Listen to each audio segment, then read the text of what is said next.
Anyway, Pete, I think it's enough of me BSing here for a minute. Why don't you give the camera to Evan? What, or should I say something else? No. Oh, I shouldn't have said BSing. As I was laughing about. BSing. Bullshitting. Okay. Right. Enough yada yada. There it is. That's what it was. I was yada yada in there for a while. For you people who think I wasn't serious, Maybe I should get on the other side. we are very serious here. Whatever you want. Can you see over? Can you see over? Mhm. Yeah.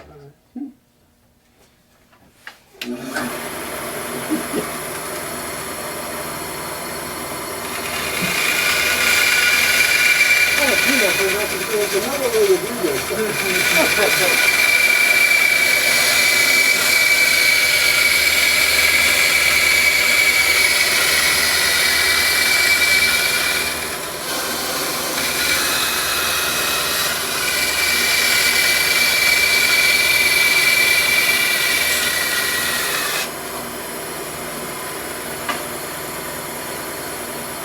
Hey, Graham, where's your base?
Now what we intend to do is we're going to run this over the joiner, get this nice and square.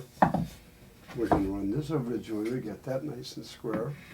We're going to run both sides of this over the joiner, get it nice and square. We're going to dismiss these two pieces, and we're going to make up two new pieces and insert them in here like this,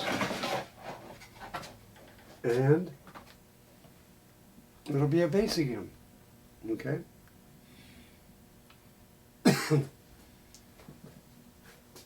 You know, actually, this is roughly, I think on one of the videos before I told you guys about how I used to do the neck joints and all that, when I made the whole centerpiece. You know, like a lot of guys today are taking credit for it. It's not true.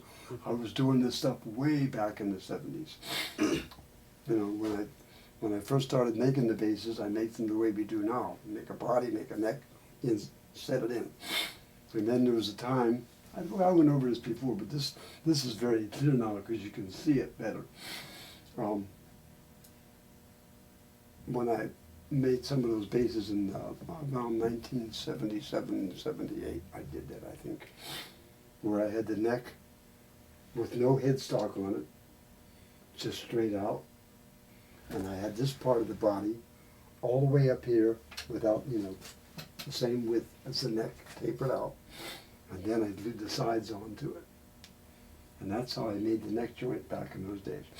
And I know Vinny Federo and a whole bunch of other people have done it since then. And there was even a thing in one of those base books where they talked about that. And if they had looked at the page before all their discussion about how they did this, they would have seen a picture of the base that I made for Colin Hutchinson. Hutchinson, I forget that, I'm not sure of the pronunciation. But I made a left-handed bass. It was in that same book, made in 1977, with that kind of a neck joint on it. And I didn't make that neck joint to get more sustained, to make it simulated neck through or any of that. What I did it for was because my woodworking chops weren't all that good in those days, and when I was making the neck joint here in the body, I was having trouble, and so I decided to just dismiss that technique, make the whole piece glue the sides on, you know. So that's basically what we're doing now. The only thing is we're going to have a little more room here. Back in those necks, that the taper ran all the way out, all the way up against the neck here, all the way out, so we could put the body like that, you know.